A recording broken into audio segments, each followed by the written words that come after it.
আমার চ্যানেলে তোমাদের সকলকে স্বাগত।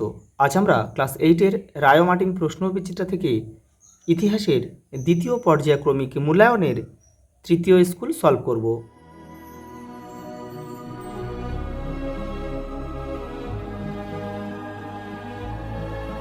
দেখো, প্রথম প্রশ্ন, বাংলায় ইজারাদারি ব্যবস্থা প্রবর্তন করেছিল ওয়ারেন হেস্টিংস। অপশান এ, সালটা ছিল 1772 খ্রিস্টাব্দ। দাক্ষিণাত্যের কৃষকদের জন্য এগ্রিকালচারিস্ট রিলিফ অ্যাক্ট চালু হয় 1879 খ্রিস্টাব্দে। অপশান বি, আত্মীয় সভা প্রতিষ্ঠা করেন রাজা রামমোহন রায়। সালটা ছিল 1815। এটা তোমরা করে রাখবে। হিন্দু বিধবা পুনর্বিবাহ আইন জারি করা হয় 1856 সালে।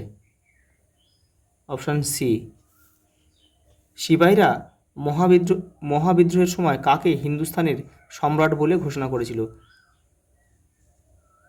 বাহাদুর শাহ জাফরকে। নীল বিদ্রোহের একজন নেতা ছিল, এটা হবে বিষ্ণুচরণ বিশ্বাস। আরেকজন ছিল দিগম্বর বিশ্বাস বলে, একটু লিখে দিচ্ছি, তোমরা একটু করে নিও এটা, দিগম্বর বিশ্বাস। জাতীয় মেলা প্রতিষ্ঠা করেছিল নবগোপাল মিত্র। অপশান সি আমাদের সঠিক উত্তর। বাংলা বিভাজনের পরিকল্পনা বাস্তবায়িত করা হয়, এটা হবে 1905 খ্রিস্টাব্দের 16ই অক্টোবর। কোথায় আছে? 1905 খ্রিস্টাব্দের 16ই অক্টোবর কিন্তু এটা কার্যকর করা হয়। আর এটা ঘোষণা করা হয়েছিল 19শে জুলাই। 1905 খ্রিস্টাব্দের 19শে জুলাই কিন্তু এটা ঘোষণা করা হয়েছিল। আমি এটা লিখে দিচ্ছি, এটা কিন্তু তোমরা কেউ গোলাবে না। যে ঘোষণা করা হয়েছিল 1905-এর 19শে জুলাই। পরের প্রশ্ন দেখো, প্রতাপাদিত্য উৎসব প্রবর্তন করেছিল কে? সরলা দেবী চৌধুরানী।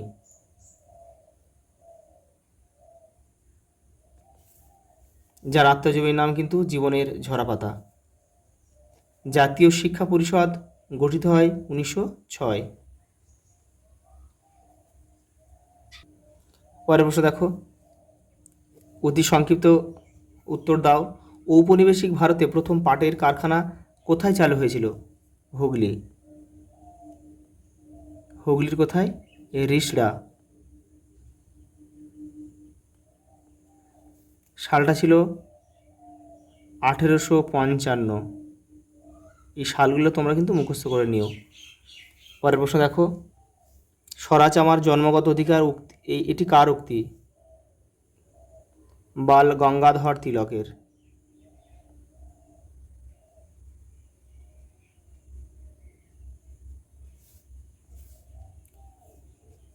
ঠিক না ভুল লেখো। দেখো, নরমপন্থীরা চরমপন্থীদের কার্যকলাপকে 3 দিনের তামাশা বলতেন। এটা কিন্তু মিথ্যা। এটা আমি বলে দিচ্ছি, তোমরা এটা বাক্যটা যদি হতো, দেখো এটা বলেছিল হচ্ছে, চরমপন্থী নেতা অশ্বিনী কুমার দত্ত কংগ্রেসের বার্ষিক অধিবেশনকে 3 দিনের তামাশা বলেছিল। চরমপন্থী অশ্বিনী, আমি এখানে লিখে দিচ্ছি, অশ্বিনী কুমার দত্ত বলেছিল, কি বলেছিল? কংগ্রেসের বার্ষিক অধিবেশনকে, কংগ্রেসের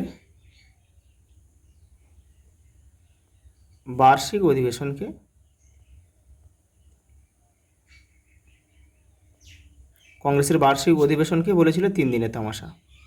পরের প্রশ্ন দেখো, কোম্পানির একচেটিয়া বাণিজ্যের অধিকার লোপ পায় 1813 খ্রিস্টাব্দের সনদ আইন দ্বারা বা চার্টার অ্যাক্ট দ্বারা। এটা কিন্তু সত্য। পরের প্রশ্ন দেখো, বেমানান শব্দটি খুঁজে বের করো। দেখো, পণ্ডিতা রামাবাই বেগম, রোকেয়া সাকোয়াত হোসেন ভগিনী, শুভলক্ষ্মী আর রানী লক্ষ্মীবাই। এখানে কিন্তু এই রানী লক্ষ্মীবাইটা কিন্তু বাদ যাবে, বা এটাই বেমানান, কারণ ইনি ছিল, রানী লক্ষ্মীবাই ছিল 1857 খ্রিস্টাব্দের মহাবিদ্রোহের একজন নেত্রী। খ্রিস্টাব্দের মহাবিদ্রোহের একজন নেত্রী। আর বাকিরা ছিল নারী নারী শিক্ষা ও সমাজ সংস্কারক।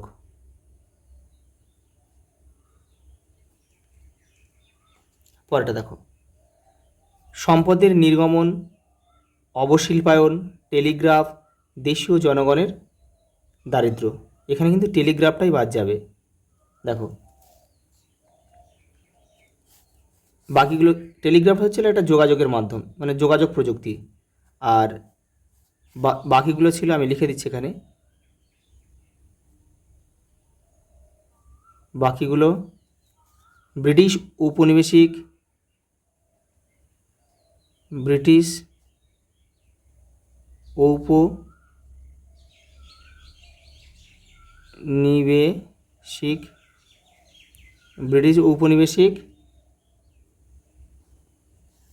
শাসনের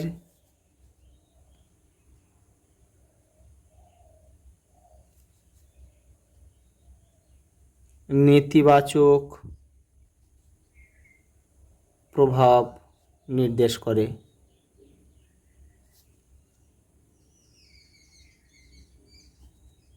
পরের প্রশ্ন দেখো, শূন্যস্থান পূরণ করো। নরমপন্থীদের দাবি ছিল সিভিল সার্ভিস পরীক্ষার বয়স করতে হবে 23 বছর, মানে ছিল 19, এটা করতে হবে 23 বছর।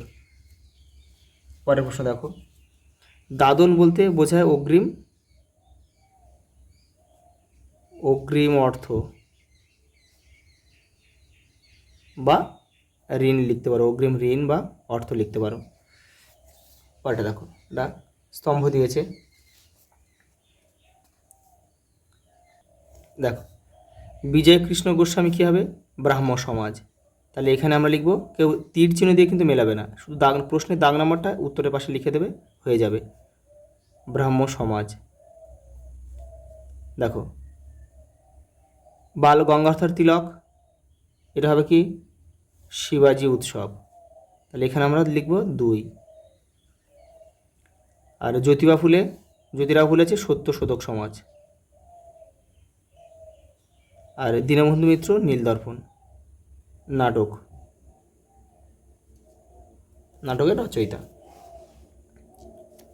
পরের প্রশ্ন দেখো, মান 2-এর এগুলো। সূর্যাস্ত আইন কি? দেখে নাও। এই দেখো 55 নম্বর পেজে রয়েছে তোমাদের বইয়ের, এই যে এখান থেকে তোমাদের লিখতে হবে এটা পুরোটা। পরের প্রশ্ন দেখো,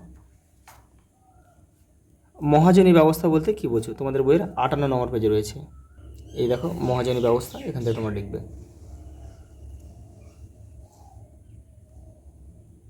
পরেরটা দেখো, কে কবে কন্যা শিশুকে সাগরে ভাসিয়ে দেওয়ার প্রথা বন্ধ করেন? কে করেছিল? Lord Wellesley.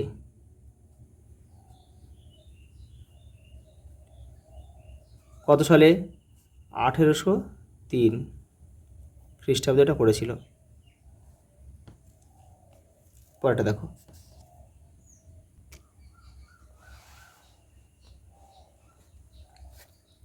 পরের প্রশ্ন দেখো, দক্ষিণ ভারতের বিদ্যাসাগর কাকে বলা হয়?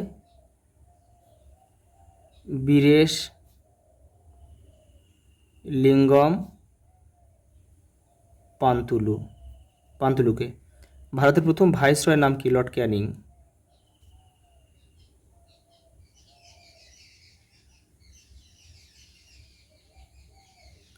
পরের প্রশ্ন দেখো, অর্থনৈতিক জাতীয়তাবাদের 2জন প্রচারকের নাম লেখো। আমি এখানে লিখে দিচ্ছি।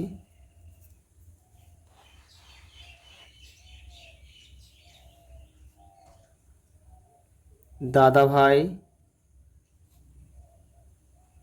নৌরোজি, মহাদেব গোবিন্দ রানাডে।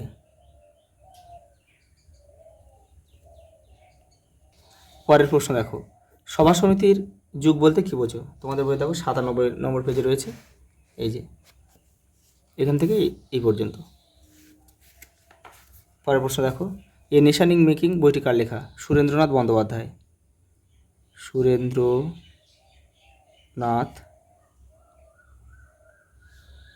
বন্দ্যোপাধ্যায়।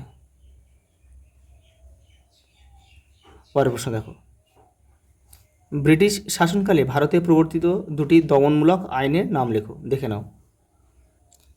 এই যে দেখো, নাট্যাভিয়ার নিয়ন্ত্রণ আইন করেছিল হচ্ছে লর্ড নর্থব্রুক 1876 খ্রিস্টাব্দে, আর লর্ড লিটনের সময় দেশীয় মুদ্রণ আইন। পরের প্রশ্ন দেখো, স্বদেশী যুগে প্রফুল্লচন্দ্র রায়ের তৈরি একটি শিল্পের নাম লেখো।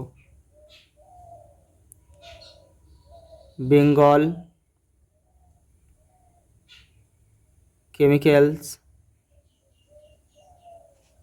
And pharmaceutical workers.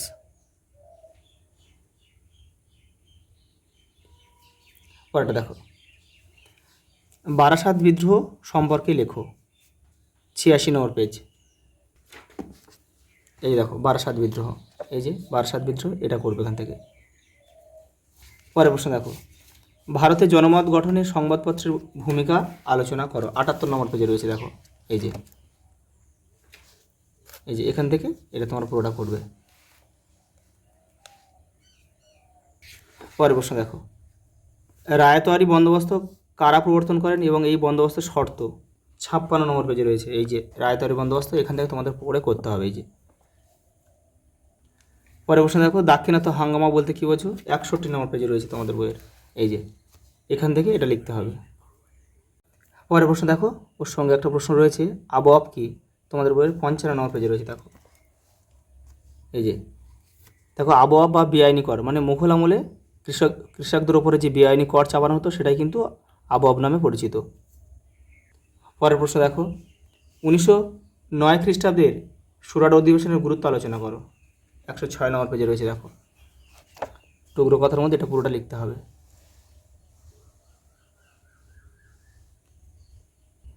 পরের প্রশ্ন দেখো, মুসলিম সমাজের অগ্রদূত কাকে বলা হয়, তার সংস্কারমূলক কার্যাবলী আলোচনা করো। দেখো 83 পেজে রয়েছে, এখান থেকে তোমাদের করতে হবে। স্যার সৈয়দ আহমদকে কিন্তু মুসলিম সমাজের অগ্রদূত বলা হয়, এখান থেকে তোমরা করবে। পরের প্রশ্ন দেখো, সাঁওতাল বিদ্রোহের কারণ ও ফলাফল। এই যে সাঁওতাল হুল রয়েছে, এখান থেকে তোমাদের করতে হবে। 84 পেজে রয়েছে তোমাদের বইয়ের, এবারেও রয়েছে। পরের প্রশ্ন দেখো, চিরস্থায়ী বন্দোবস্ত বলতে কী বোঝো, তোমাদের বইয়ের 58 নম্বর পেজে রয়েছে। এই দেখো, এটা তোমাদের বইয়ের 58 নয়, এটা 53 নম্বর পেজে রয়েছে, চিরস্থায়ী বন্দোবস্ত, এখান থেকে তোমরা করবে। লাস্ট প্রশ্ন দেখো, এর 3টি কুফল ও সুফল লেখো, মানে চিরস্থায়ী বন্দোবস্তের সুফল আর কুফল। এই যে চিরস্থায়ী বন্দোবস্তের সুফল রয়েছে, এখান থেকে করবে, আর কুফল রয়েছে, এখান থেকে করবে। আজ এই পর্যন্ত, দেখা হবে পরের ভিডিওতে।